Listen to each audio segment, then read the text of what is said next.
Maraknya fenomena hijrah di kalangan umat muslim Indonesia akhir-akhir ini menjadi sorotan. Sejumlah tokoh masyarakat, bahkan dari kalangan seniman, tidak segan-segan menghidupkan gerakan hijrah agar memotivasi anak muda dalam menjalankan syariat Islam. Gerakan ini dinilai cukup berhasil karena semakin hari semakin banyak umat muslim yang tertarik mendalami ajaran Islam dan meyakinkan muslimin yang semulanya ragu untuk berhijrah. Namun, kembali ke makna hijrah sesungguhnya. Hijrah bukanlah bersifat sementara dan membutuhkan konsistensi seumur hidup kita. Lalu bagaimanakah cara agar tetap istiqomah dalam hijrah ketika begitu banyak ujian yang menggoyahkan iman kita? Lewat kisah para sahabat Nabi, yakni Abdurrahman bin Auf, Abu Salamah, dan Sa'ad bin Abi Waqqas, kita dapat mengambil pelajarannya. Ini sejalan dengan ketika kita membuka pertama kali Al-Quranul Karim. Bukalah Al-Quran, begitu kita buka pertama kali, apa yang kita jumpai? Surat Al-Fatihah. Surat Al-Fatihah, para ahli ilmu menyampaikan bahwa dia adalah ringkasan Al-Quranul Karim. Kalau Al-Quran adalah merupakan ringkasan dan penyempurnaan dari kitab-kitab sebelumnya, kemudian Nabi diberikan keistimewaan dengan Al-Quran itu, maka Al-Quran itu diringkas dengan surat Al-Fatihah. Maka ada yang menarik sekali, bahwa Al-Quran mengajarkan kepada kita ada banyak doa. Ternyata yang diajarkan pertama kali dari doa, sebelum doa-doa yang lain, sebelum permintaan lain, adalah doa ihdinas siratal mustaqim. Ya Allah, berikan kami ini petunjuk kepada jalan yang lurus. Dan para ahli tafsir mengatakan, berikan kami petunjuk pada jalan yang lurus. Kalau itu yang membaca kita yang sudah beriman, bukan berarti sekarang kita kafir. Bukan berarti kita bukan muslim sehingga minta diberi petunjuk yang lurus. Tetapi artinya bahwa ya Allah, berikan kami keistiqomahan. Berikan kami keistiqomahan untuk terus bisa berjalan di atas jalan yang lurus ini. Dan ini menjadi pelajaran yang begitu mahal untuk kita semuanya, agar kita belajar dari banyak peristiwa dalam sejarah. Dalam hijrah, seseorang akan diminta untuk berkorban dengan apa saja. Pengorbanannya luar biasa. Apa saja dikorbankan.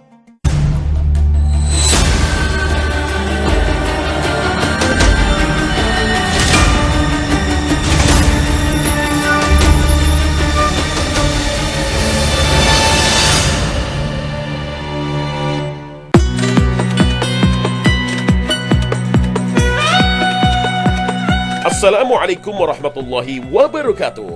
Selamat pagi pemirsa dan generasi muda Islam yang dirahmati Allah Subhanahu wa Ta'ala. Pagi ini, Khalifah kembali menghadirkan kepada Anda kisah dan hikmah kehidupan yang terangkum dalam kekayaan sejarah Islam.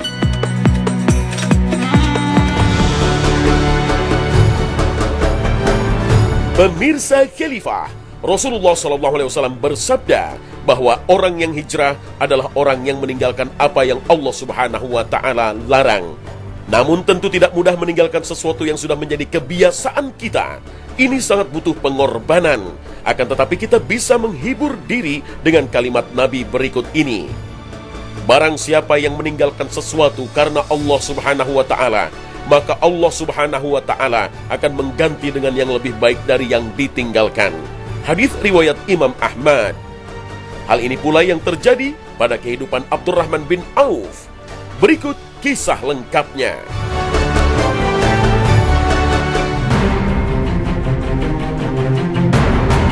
Abdurrahman bin Auf termasuk satu dari 7 as-sabiqunal awwalun atau golongan pertama yang masuk Islam.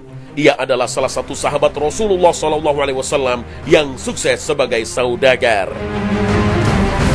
Namun saat perintah hijrah itu datang, Abdurrahman harus rela meninggalkan semua harta kekayaannya. Lihatlah, Abdurrahman bin Auf radhiyallahu anhu umpamanya.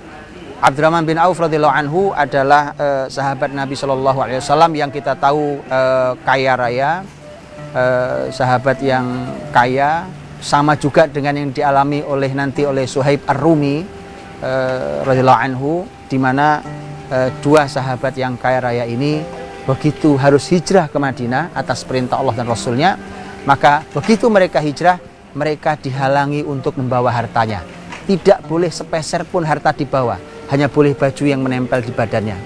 Itu sekelas sahabat mulia Abdurrahman bin Auf radhiyallahu anhu. Makanya Abdurrahman bin Auf hijrah ke Madinah dalam keadaan 0 dinar, 0 dirham. Dia tidak bawa apa-apa dari kekayaannya kecuali hanya baju yang ada di badannya. Ya ma'asyiral muhajirin wal ansar. Ya, sesampainya di Madinah, ia dipersaudarakan oleh Rasulullah SAW dengan kaum Ansor bernama Sa'ad bin Rabi.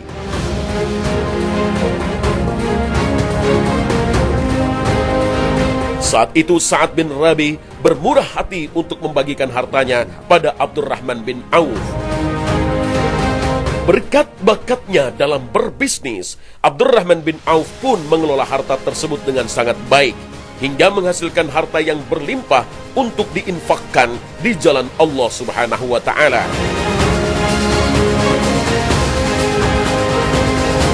Kisah Abdurrahman bin Auf ini menjadi bukti bahwa meyakini ajaran Islam dalam berbagai rintangan tidak akan menjadikan kita miskin dan menderita.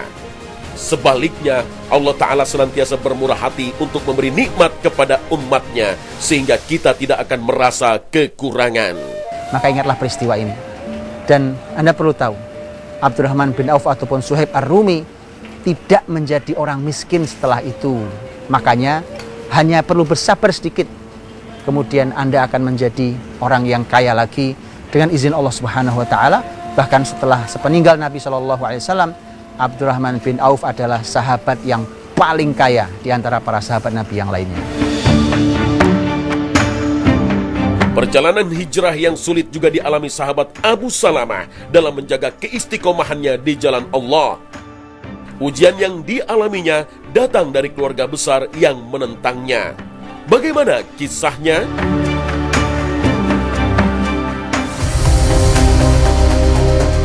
Salah satu sahabat Rasulullah SAW bernama Abdullah bin Abdul Asad Al-Makhzumi atau yang dikenal sebagai Abu Salamah memiliki perjuangan yang cukup hebat dalam menjaga keistiqomahannya meyakini ajaran Islam.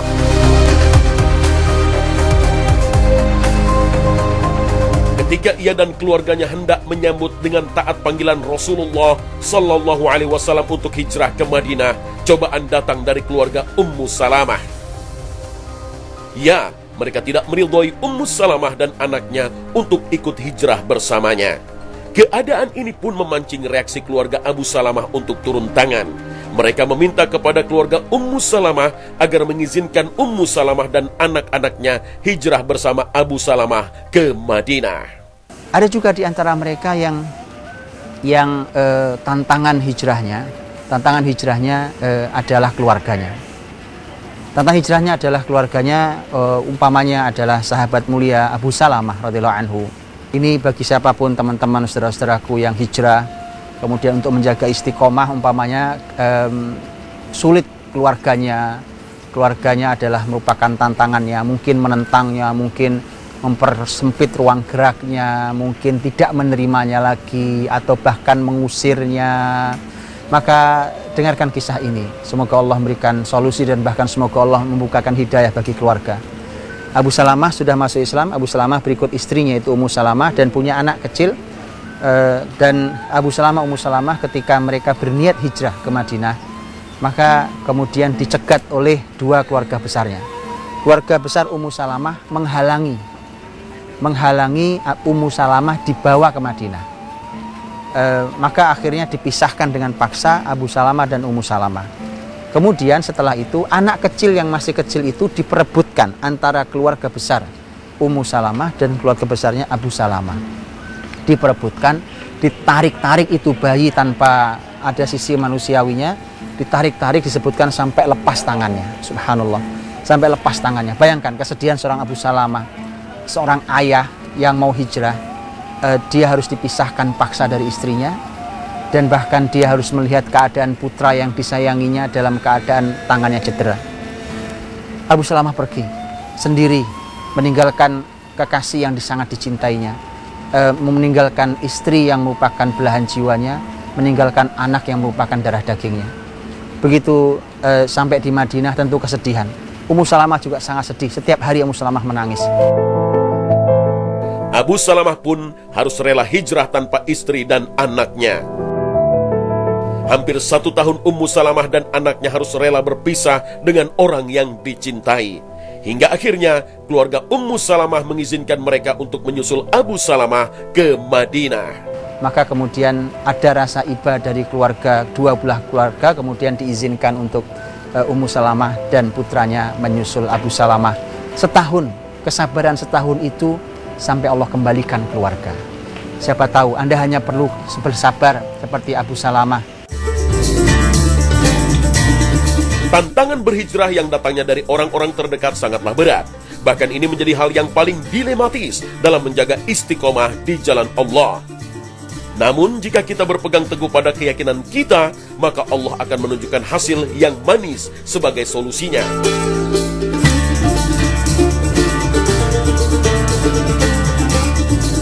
Hal ini pula yang dialami Sa'ad bin Abi Waqqas dalam perjalanan taatnya pada Allah Subhanahu wa Ta'ala.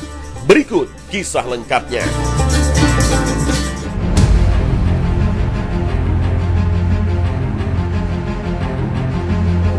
Sama seperti Abu Salamah, Sa'ad bin Abi Waqqas merupakan sahabat terdekat Rasulullah SAW dan tokoh penting dalam perjalanan dakwah Rasulullah. Ia adalah keturunan bangsawan dari Bani Zuhrah, salah satu klan suku Quraisy. Meski begitu, ia amat membenci agama yang dianut masyarakat Mekah dan praktek penyembahan berhala. Ajaran Islam datang padanya lewat Abu Bakar As-Siddiq. Sahabat Rasulullah SAW itu mengundang Sa'ad untuk menemui Rasulullah SAW. Dalam pertemuannya dengan Rasulullah SAW itulah Sa'ad meyakini ajaran yang dibawa Rasulullah SAW. Namun sayangnya, keputusannya untuk memeluk Islam mendapat tentangan keras dari berbagai pihak, termasuk keluarganya. Dalam hal ini, ibunya termasuk sosok yang paling bereaksi terhadap keputusan Sa'ad. Hal yang sama juga dialami oleh Sa'ad bin Abi Waqqas radhiyallahu anhu. Sa'ad bin Abi Waqqas ketika beliau masuk Islam radhiyallahu anhu, dan saat itu usianya masih sangat muda, masih belasan tahun. Sa'ad bin Abi Waqqas radhiyallahu anhu kemudian dimarahi oleh ibunya. Ibunya sampai mengatakan bahwa kamu harus keluar dari agama itu. Sa'ad bin Abi Waqqas tetap tidak mau, dia mempertahankan dengan istiqomah hijrahnya itu. Kemudian Sa'ad bin Abi Waqqas radhiyallahu anhu menghadapi tantangan. Tantangannya adalah ibunya mengatakan bahwa kamu keluar dari agama itu atau ibumu tidak akan makan, ibumu tidak akan minum. Meski dibawakan makan, ibunya masih bersikeras agar Sa'ad kembali kepada ajaran nenek moyang mereka atau mengancam bunuh diri. Pada titik ini cinta Sa'ad bin Abi Waqqas diuji. Ia amat mencintai ibunya, namun ia lebih mencintai Rasulullah dan ajaran Islam. Keteguhan Sa'ad membuahkan hasil. Sang ibu menjadi luluh dan memeluk Islam. Maka ternyata betul, karena akhirnya Sa'ad mengatakan bahwa tidak ibu, saya tidak akan keluar. Ibunya tetap tidak makan, tidak minum, dan kemudian sampai lemas, sampai tidak ada tenaganya. Kemudian Sa'ad menemui ibunya yang dalam keadaan sudah sangat lemas itu dengan mengatakan, Bunda, Anda adalah orang yang paling saya cintai. Tetapi kalau saya harus meninggalkan agama ini tidak akan pernah saya lakukan. Andai Bunda punya 1000 nyawa dan nyawa itu keluar satu persatu, maka saya tidak akan pernah meninggalkan agama ini. Pemirsa Khalifah, ada 3 tips supaya kita bisa istiqomah berhijrah. Yang pertama adalah fokus untuk menjalankan syariat yang Allah Subhanahu wa Ta'ala perintahkan. Karena perkara-perkara yang disyariatkan dalam agama sudah cukup menyibukkan waktu kita dalam melakukan amalan soleh. Tips seseorang bisa menjaga istiqomah adalah bahkan surat Hud itu sendiri. Surat Hud yang disebutkan dalam mimpi yang dilihat oleh Abu Ali As-Sirri, di mana adalah ayat yang berbunyi fastaqim, di ayat 112-nya, fastaqim kama umirta wa man taba ma'aka wa la tatghaw innahu bima ta'maluna basir. Bahwa kata Allah, istiqomahlah kamu wahai Muhammad, sebagaimana kamu diperintahkan bersama orang-orang yang mau tobat bersamamu, dan jangan melampaui batas. Sesungguhnya Dia Allah Maha mengetahui, Maha melihat terhadap semua yang kamu lakukan. Beberapa tipsnya. Yang pertama, ayat mengatakan fastaqim, maka istiqomahlah kamu wahai Muhammad. Bagaimana istiqomah itu? Kama umirta, sebagaimana kamu diperintahkan. Sebagaimana kamu diperintahkan artinya kalau kita mau istiqomah maka lakukan apa yang diperintahkan syariat saja. Apa yang tidak diperintahkan dalam syariat, apa yang tidak ditunjukkan oleh para ulama kita tentang syariat ini, maka tidak usah dilakukan. Tidak usah dilakukan karena itu yang membuat kita pelan-pelan menjadi pintu setan yang dimasuki setan, masuk ke dalam diri kita, kemudian pelan-pelan digiring menjauh dari Islam kita. Maka lakukan hanya yang diperintah Allah Subhanahu wa Ta'ala. Kiat menjaga istiqomah berikutnya adalah pentingnya berada dalam lingkungan yang juga istiqomah agar sama-sama berada di jalan Allah Subhanahu wa Ta'ala. Kemudian yang kedua adalah wa man taba ma'aka, dan bersama dengan orang-orang yang mau tobat bersamamu. Ini penting sekali, yaitu ubah komunitas Anda, ubah pergaulan Anda. Maka sekarang berkumpullah dengan orang-orang yang mau tobat. Mau tobat menarik kalimatnya. Quran bahkan tidak mengatakan orang-orang yang suci, bukan. Kan tidak ada orang suci kecuali para nabi. Tidak ada orang suci kecuali para nabi. Maka yang ada adalah orang-orang yang mau tobat. Artinya orang-orang yang baik. Orang-orang yang baik, yang setiap dia berbuat salah maka dia cepat kembali kepada Allah Subhanahu wa Ta'ala. Kumpullah bersama mereka, itu jadikan sebagai komunitas Anda. Dengan itu maka ini adalah tips yang luar biasa. Kita akan saling menjaga, saling menasihati ketika terjadi penurunan, bahkan na'udzubillah kalau kita hampir kembali kepada neraka masa lalu. Saat kita baru tobat, semangat hijrah pun semakin tinggi. Namun ada hal yang harus kita ingat untuk selalu beribadah sesuai porsinya. Berikanlah jatah bagi jiwa untuk beristirahat. Inilah kiat ketiga untuk menjaga istiqomah dalam berhijrah. Kemudian yang ketiga, wala tatghaw, dan jangan kamu melampaui batas. Jangan kalian melampaui batas. Melampaui batas, tughyan, melampaui batas ini adalah sebuah hal yang maknanya luas. Apapun jangan pernah melampaui batas. Apapun itu, gaya hidup, perpenampilan kita, pakaian kita, cara makan kita, kendaraan kita, bicara kita, apapun, jangan melampaui batas. Ada batas-batasnya. Makan ada batasnya, berpenampilan ada batasnya, kendaraan ada batasnya, orang bicara ada batasnya, semua ada batasnya. Jangan pernah melanggar batas, karena begitu melanggar batas kita akan memasuki sebuah wilayah. Yang wilayah itu ada dua. Satu namanya mubadzir, karena orang kalau berlebihan dalam makanan, pakaian umpamanya akan masuk wilayah mubadzir. Dan mubadzir kata Allah apa? Wala tubadzir tabdzira, innal mubadzirina kanu ikhwanas syayatin wa kana syaitanu rabbih kafur. Jangan mubadzir. Dan mubadzir kata Allah apa? Wala tubadzir tabdzira, innal mubadzirina kanu ikhwanas syayatin wa kana syaitanu rabbih kafur. Jangan mubadzir. Mubadzir saudaranya setan, setan itu kafir kepada Tuhannya. Itu ternyata jadi pintu setan. Yang kedua, selain mubadzir, yang terjadi adalah kalau sudah at-tughyan, maka seseorang akan menzolimi orang lain. Pasti ada yang dizolimi nanti orang lain. Entah bagaimana caranya, ada orang lain yang dizolimi. Kalau sudah dizolimi menjadi orang zalim, maka sudah Allah tidak mencintai orang zalim. Kezaliman itu kegelapan di hari kiamat, dan orang-orang zalim itu dalam ancaman doanya orang-orang yang dizolimi, yang tidak ada batas antara orang yang dizolimi dengan Allah Subhanahu wa Ta'ala.